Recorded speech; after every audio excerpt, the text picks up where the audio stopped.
Hey guys, so if you were hanging in to the last vodcast, this is kind of like the answer to that last vodcast that we were working on. The original problem here was 16 part E, and I just want to tell you what the correct answers are. So if you were following along, the amount of MgSO4 that we actually used, if you look at the answer, it's 3.35. That's how much was actually used. So if you go back to the original problem, it looks like 5.63 grams of MgSO4 was originally available to you. So if this is how much was used, if you're trying to figure out excess, all you have to do is just subtract. So I'm going to subtract that 3.35 grams because that's how much was used, and you should get 2.28 grams of MgSO4 in excess left over.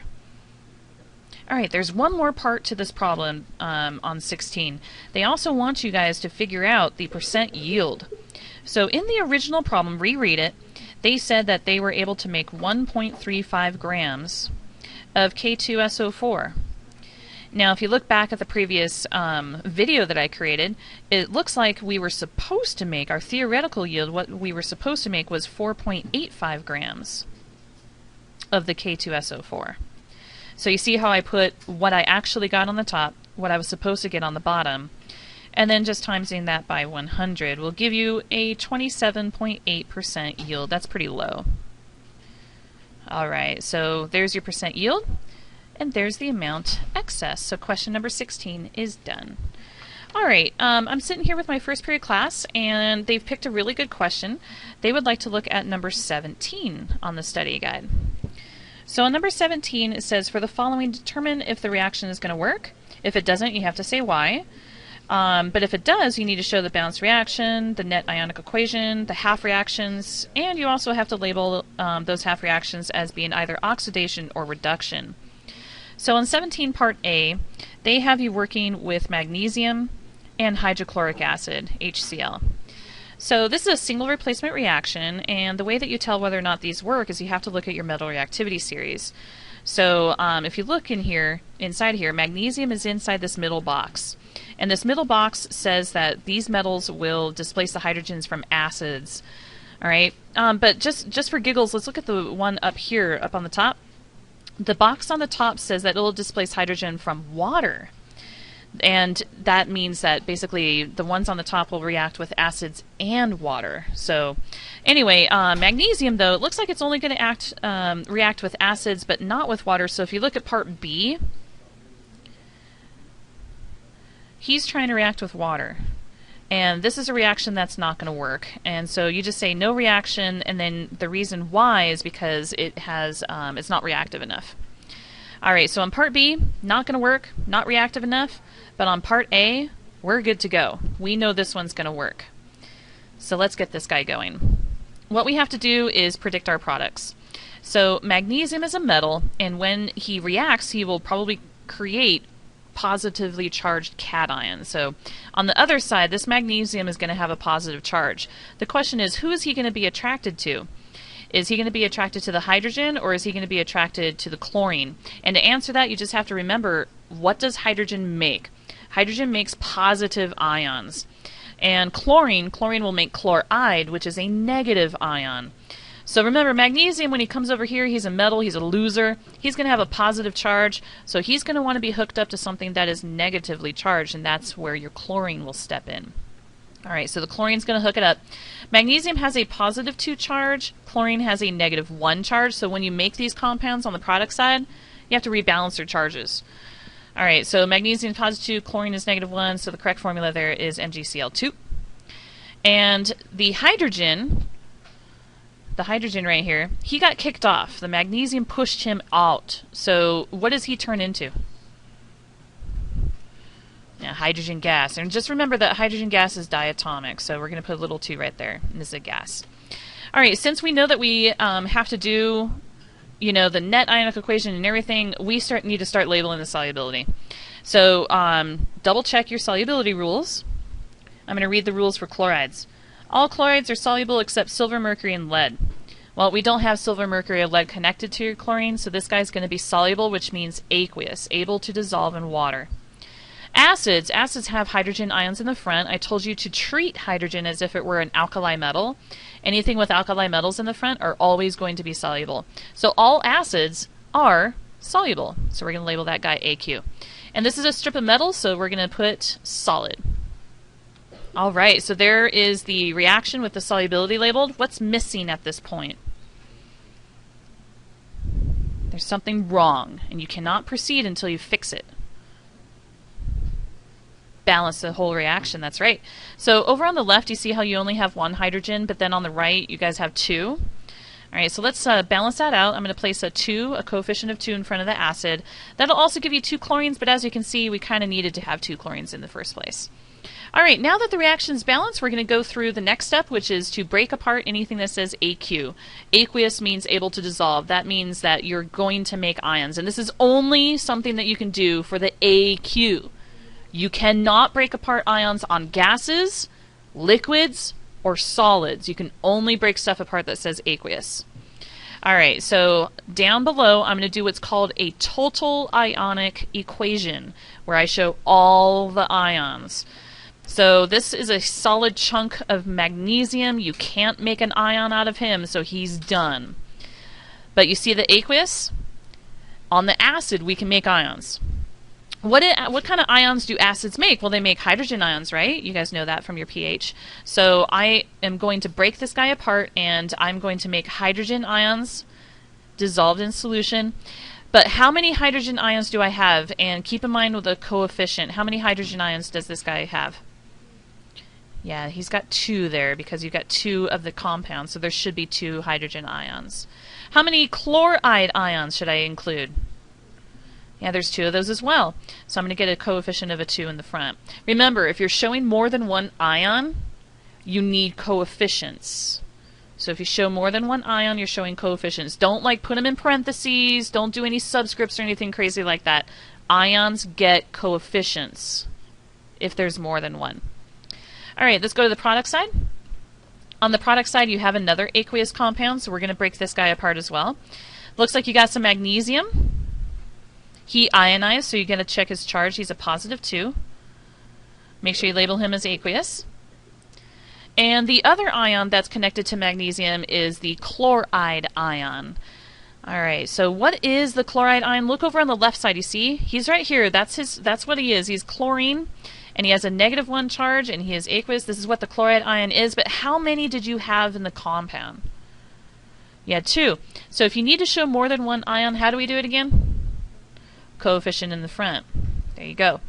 Now, the hydrogen is not an ion anymore. He is a gas.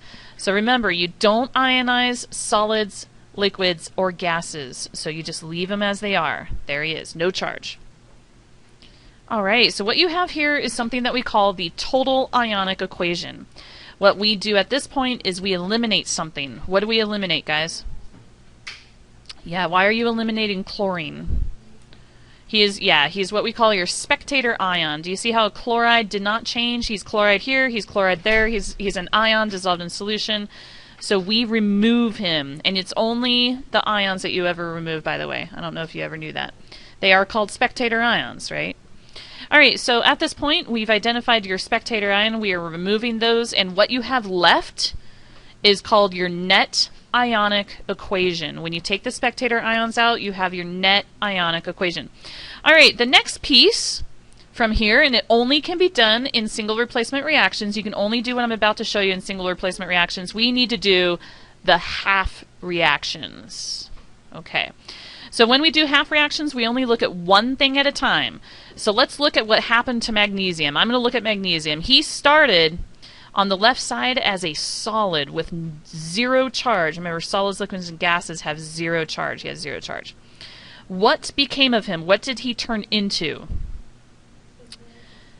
Yeah, he turned into an ion dissolved in solution. This guy's got a positive 2 charge now because he is an ion. He started neutral and he turned positive. All right, let's check out the hydrogen next, okay? Hydrogen started off on the left as an ion. We've got 2 of them, by the way, so I always like to put the 2 back in there. You have 2 positive ions. This means that he has a +2 charge. What did he turn into? He turned into a gas. Remember, solids, liquids, and gases have zero charge, so this guy has zero charge. Now, what do we need to do to these half reactions to technically balance their charges? You need to add electrons. You guys need to remember what the charge of electrons is. What's the charge of electrons? The tiny little guys that zip around the outside of a nucleus. What's their charge? Negative. Which side? Okay, the whole point of balancing half reactions is to make their charges on both sides of the arrow identical. Not equal and opposite, not like positive 2, negative 2. No, no, no, no. Identical. So if I go to this magnesium and I choose to put electrons over here, if I add electrons to this zero charge, what charge will he become? He will become negative 2. So it's not appropriate to put the electrons on the left side with your magnesium. It's actually appropriate to put those electrons on the right side. So how many electrons do you think I'm going to add? Each electron has a negative 1 charge, so I need to add 2 electrons over here. That will give me a negative 2. What's positive 2 and negative 2 give you? 0. Do you see how both sides are identical charges? Now here's the trick. Anytime you're doing these half reactions, when you look at one of them and you do one of them, the same number of electrons will go on the opposite side of the other half reaction. And it should always be like that. Always. Otherwise you're doing something wrong. So I'm going to come over to this hydrogen and I'm going to put the 2 electrons on the opposite side. And that's always how it works on these half reactions. So you see how the positive 2 and negative 2 cancel and they give you 0. Alright, so we're almost there. We've got our half reactions. Now you just need to label which one's oxidation and which one is reduction. So this is a good review. Do you guys remember this one?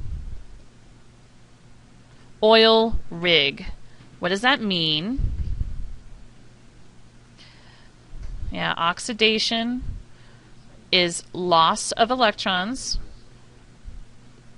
Reduction is gain of electrons. Okay, that's a way to remember. Another way to remember this is to say, all right, reduction means that the overall charge will reduce. The overall charge reduces or drops. And that means that over here, that would be the opposite. Oxidation would be a overall gain in charge. Now, I want you to think of a number line, okay? When you think about losing or dropping charge, it means it becomes more negative. Okay, that's what reduction should be. So coming up over here, what did the magnesium do? He went from 0 to a positive 2. 0 to positive 2. So he actually increased, if you think of a number line, he went from 0 to positive 2, so he went up in charge. What happened to the hydrogen? Well, he started as a positive 2 ion, and then he went to neutral, 0. So think of a number line, you're going from positive 2 to 0. Which one is reduction, guys? Yeah, this guy.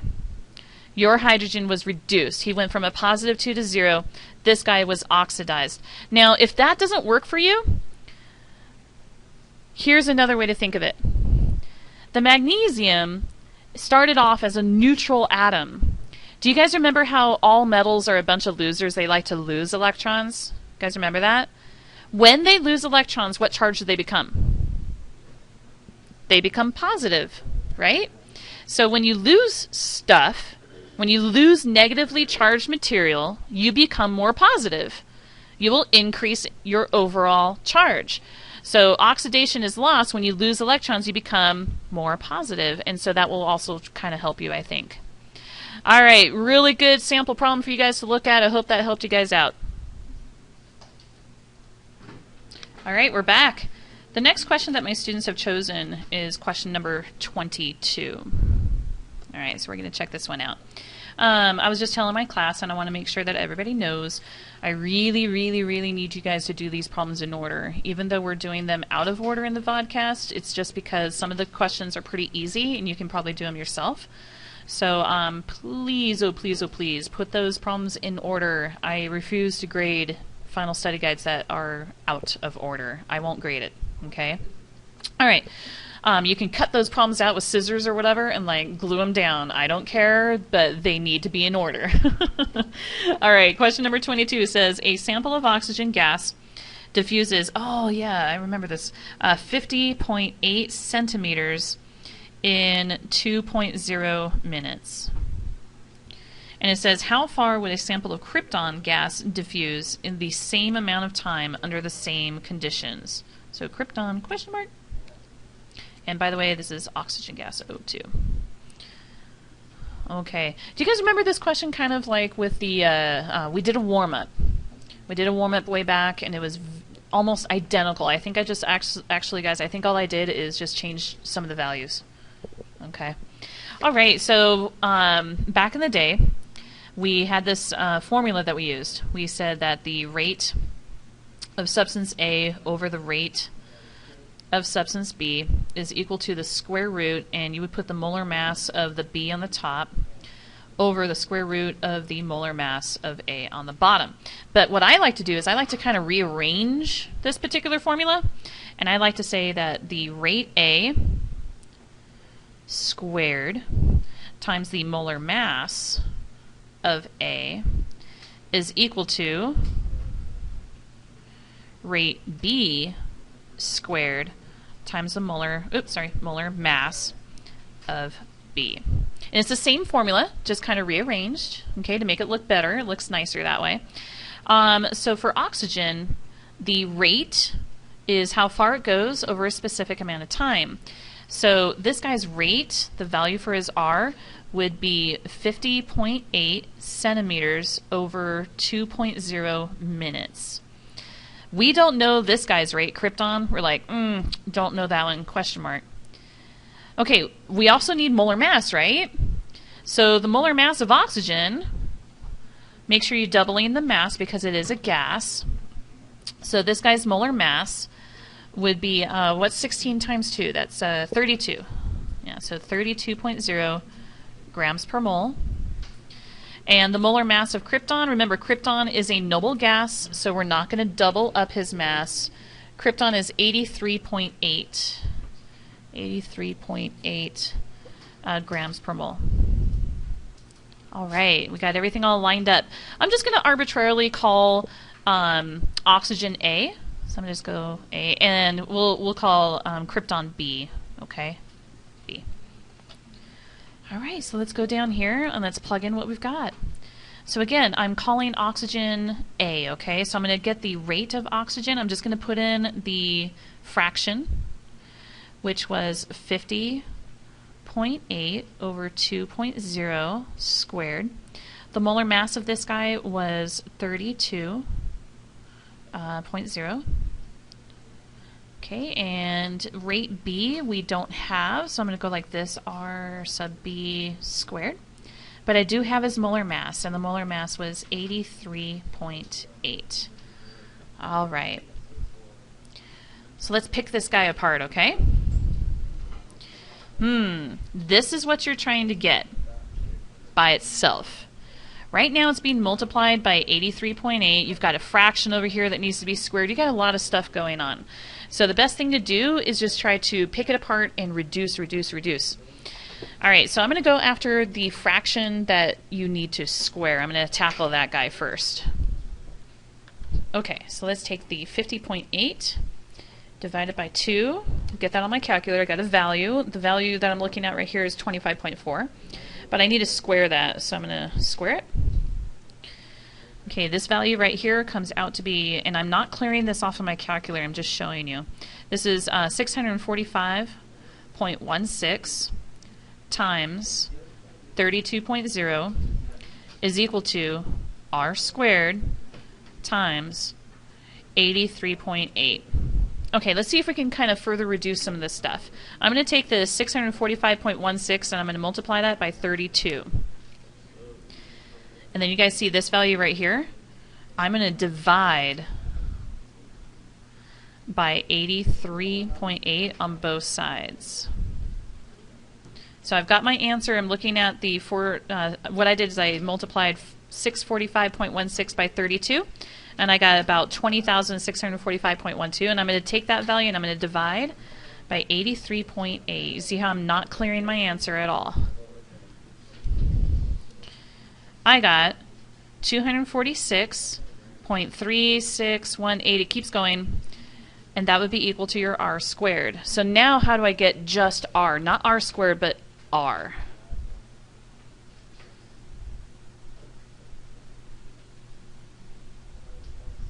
Square root. Good job. So I'm going to square root that value. And I still have the value sitting on my calculator. So I'm going to go square root of my answer. I got 15.6959. We'll talk how we want to reduce that is equal to my r. Okay, so look back at your original problem. Kind of check out maybe some of your sig figs. I'm thinking maybe 2 or 3. So if I reduce it to 2, it's only going to give me like maybe 16. I might go for 3. So I'm going to go with 15.7. And what do you think the unit will be? Look back up here at this guy's rate. What do you think the unit will be? Centimeters per minute. Centimeters per minute. Now, I don't think we quite answered the question. If you go back to the original question, it says, how far? How far? So this is its rate. If you're looking for the distance, as you can see, this is centimeters per minute. If you're looking for the distance, maybe we should probably figure out how long we're supposed to have this thing going for. You guys see how it's 2 minutes? All right, so how far do you think this guy's going to go in 2 minutes? We got to take this rate, and you see the minutes down on the bottom. Why don't you multiply this by 2 minutes? And you see how minutes will cancel? I'm going to multiply that by 2. And I get about 31.39. I never cleared my answer here. But if you want to take 15.7 and multiply that by 2, gives you about 31. 31 centimeters. About. All right, everyone. Yet another question. I hope this is helpful. Keep going on your study guide. Make sure that when you get stuck on a problem that you recognize that maybe that's something that should go on your note card, okay, on your 3x5 card. All right, guys, good luck.